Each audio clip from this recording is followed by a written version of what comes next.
Hello there, Year 10. Today I will be discussing London by William Blake. So who was William Blake? William Blake was a painter, poet, engraver and visionary who worked to bring about a change both in the social order and in the minds of men. He was born November 28th, 1757, and he lived and grew up in the East End of London. He worked as an engraver for much of his life. Though in his lifetime his work was largely neglected or dismissed, he's now considered one of the leading lights of English poetry, and his work has only grown in popularity. That is, unless you're Miss Prescott, who still considers him too rhymey. Blake lived and worked in London at a time of great social and political change, right in the heart of the Industrial Revolution, and this profoundly influences his writing. In addition to being considered one of the most visionary of English poets, his visual artwork, an example of which you can see on the right hand side, is highly regarded around the world. So, what theme are we going to look at when we are learning about London? And the theme that we're going to connect London to is corruption. So what is corruption? So the dictionary definition of corruption is a form of dishonesty or criminal offence undertaken by a person or organisation entrusted with a position of authority to acquire illicit benefit or abuse power for one's private gain. What we can understand by that, if we simplify it, is to think about this. It's someone using their power to get an advantage over others for their own benefit. Now, I'm sure that we can think of lots of examples of corruption, big business being one of them, and the way that corruption is usually seen is through sort of governments doing things to enable the richest to gain advantage over the poorest. Particularly important when we think about London and Blake's view of the city at this time. So I want you to keep in mind that this is the theme that we're going to be looking at whilst we're looking at the poem itself. So I think it's important for us to understand some of the contrasts of our own London, and then thinking about how those things have either not changed or have changed since Blake's time. So what we can see here is some of the poorest aspects of our city. We've got council estates, we've got images there of Hackney, one of the poorest housing areas in the whole of Western Europe. And we can compare that to the wealthiest aspects of London. Boris Johnson, one-time mayor, now Prime Minister of the country. The gentlemen in the hats, they attend Eton, which is in Windsor on the outskirts of London, the world's most expensive school. We can see down the bottom Belgravia, England's most expensive housing district. And what we can see there is that this city is a city of very, very stark contrasts. And what I want you to think about is how much of the corruption that has been allowed to take place has allowed these contrasts to form. And then we can think about our London, the London of the modern day, and we can think, how has that really changed from Blake's London and the way that he saw the difference, the disparity between rich and poor? So, a few little moments of historical context are really important when we start to think about this. The first one is this, that although a deeply religious man, Blake lost faith in formal religion. And this was primarily due to the church at the time refusing to help children that suffered in poverty and instead forcing them to work, mainly in jobs such as chimney sweepers referenced themselves in the poem. Secondly, the Industrial Revolution is taking place in England. This is an immense movement towards a more scientific, a more factory, a more production-based, and what we would say more modern society than the previous 300 to 400 years. And that the French Revolution is taking place. So French citizens with low social status, the poor, rising up against the powerful aristocracy. And that had a significant impact on thinkers such as Blake, who saw the inherent problems with rich and poor that existed within his own country and within his own city, London. So here is London by William Blake, and I'll now read it to you. So, I wander through each chartered street, near where the chartered Thames does flow, and mark in every face I meet marks of weakness, marks of woe. In every cry, in every man, in every infant's cry of fear, in every voice, in every ban, the mind-forged manacles I hear. How the chimney sweepers cry, every blackening church appalls, and the hatless soldier's sigh runs in blood down palace walls.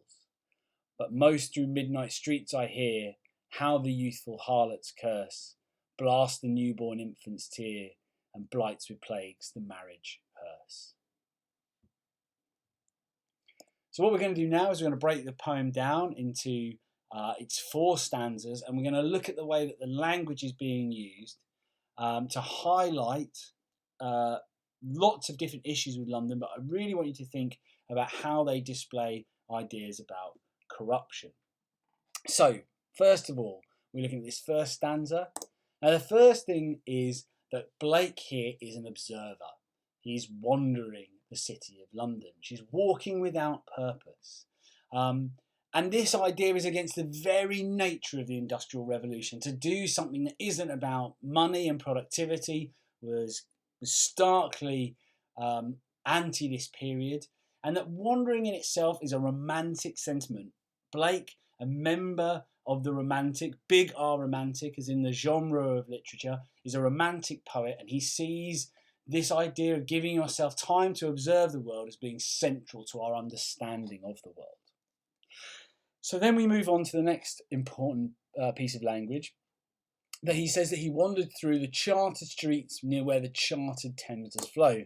And the word chartered in this sense means owned, and which Blake is using as a metaphor for something natural being controlled.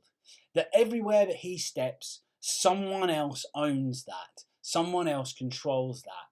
And he sees that as being really stark and being really displayed when it comes to the Thames, because he ends the line with the verb flow. Right? He uses the verb flow to imply the freedom of the river, and here he's being ironic that it should be owned by anyone. That something that is a natural part of the landscape can be owned and controlled, and ultimately restricted from everybody's use and pleasure. So then we see Blake continuing his journey, and as he walks on, he talks about the marks in every face that he meets, and that they are marks of weakness and marks of woe. Now he uses mark here in 2 distinct ways. Now the first is the verb form of it. So he's marking something, he's noticing these things as he walks through London.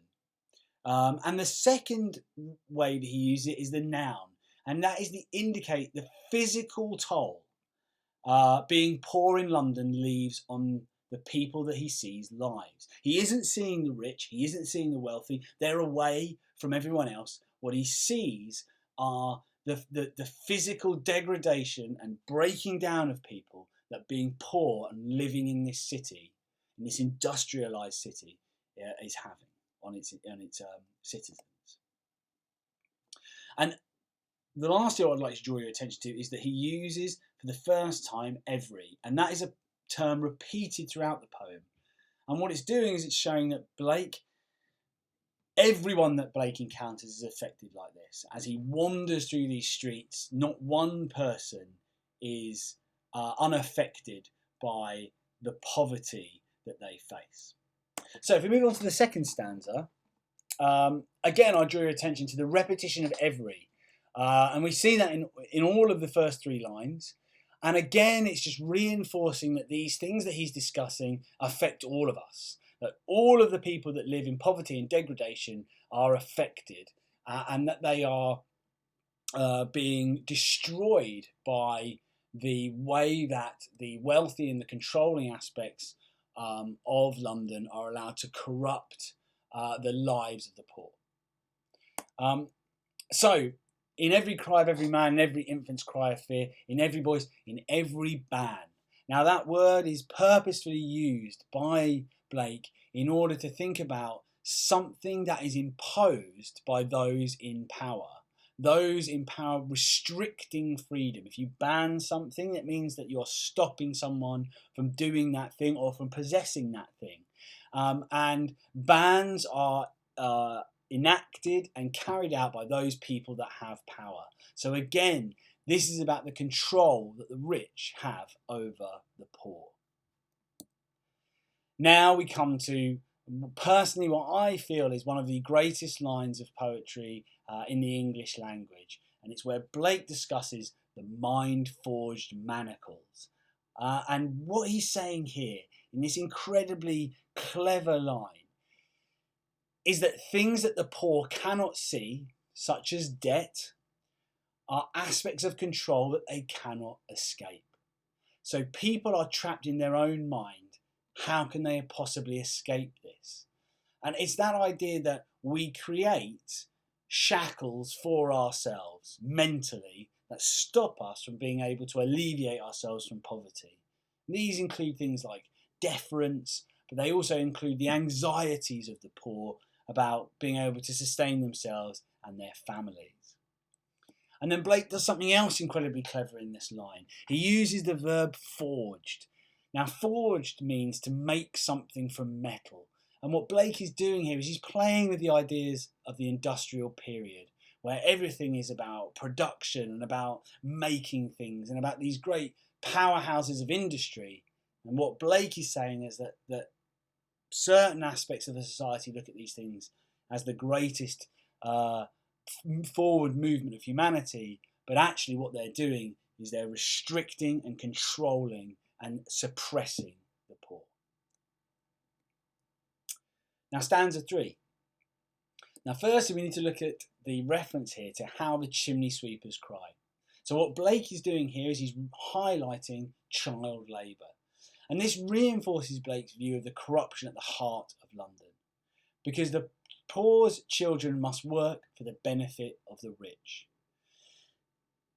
And what we can see is that chimney sweeps are usually children or orphans in the care of the church. So this is the monetised idea of religion. And as I said at the beginning, we see Blake denouncing formalised religion, and it's primarily for this, because what he sees the church doing or organised religion doing is taking advantage of people's suffering and using that for their own economic benefit.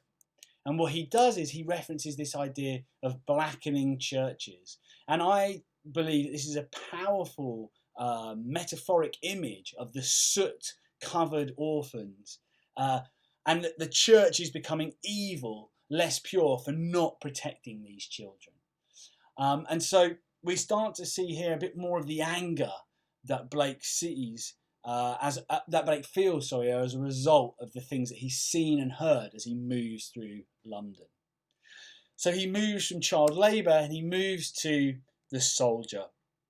So it says, the hapless soldier's sigh runs in blood down palace walls. Now we can see this idea of a soldier sighing, and it's metaphoric here, depicting the young working class men being sacrificed to further the goals of the wealthy and the empire.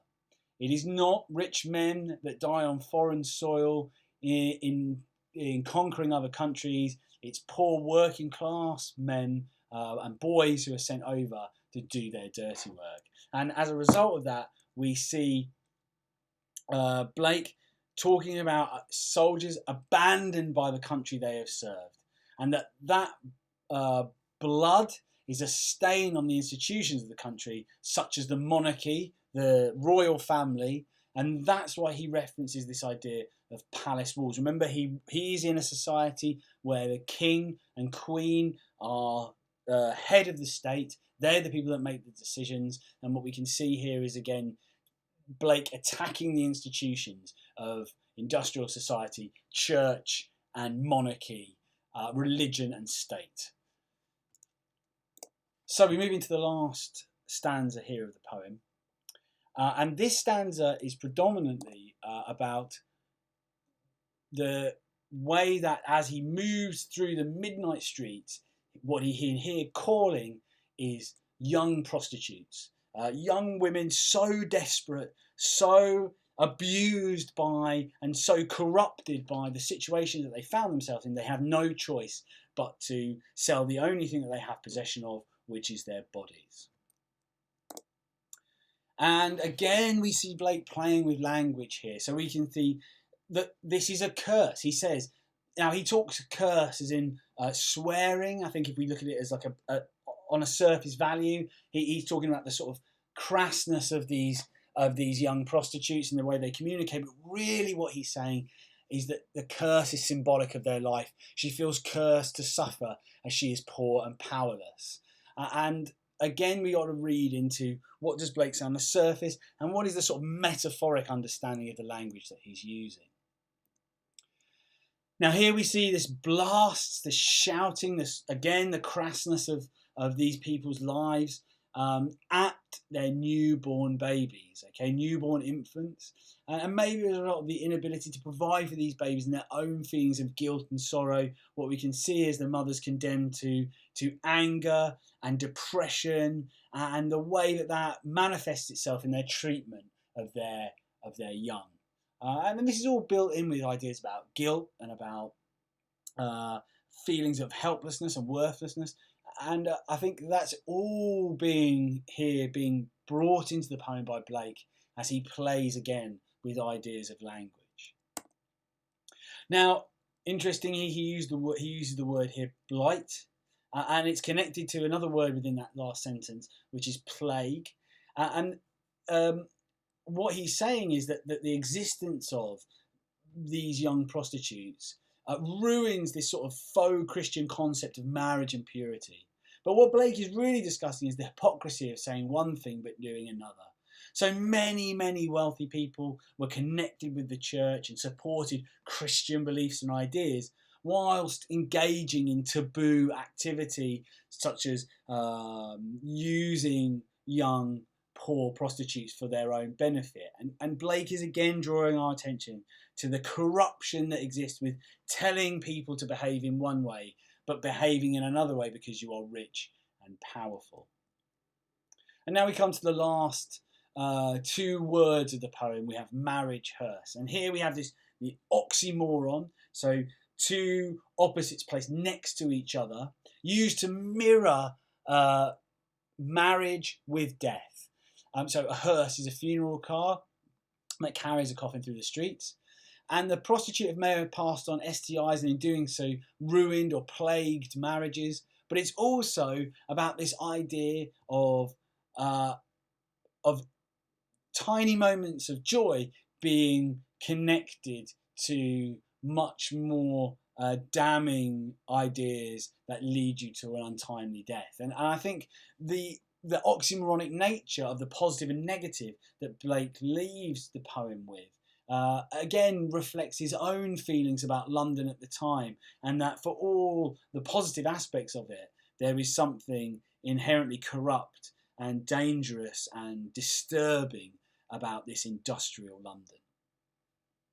So, I think it's worthwhile having a look at the structure of the poem. Although simplistic, there are some important aspects to it. So the first thing is that it's divided into 4 stanzas, each of which uses an AB rhyme scheme.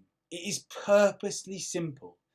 This poem comes from Blake's Songs of Experience, and the poem reflects a song. It's also simple to allow access by all people, not just the educated elite. Blake wanted to affect change, and he wanted people to read his poetry from all walks, backgrounds of life. He saw it as essential that people were able to access the messages that he was putting out there. It's written to reflect a tour of the city, as we've discussed partially. So we see the first stanza deals with things that Blake can see, and the second stanza deals with things that he can hear. The final 2 stanzas, as we discussed, deal with the inherent problems that he sees as creating the things that he sees in the first 2 stanzas. Blake's anger and pessimism for the city is present throughout. What we can see, all of this culminating, is these ideas.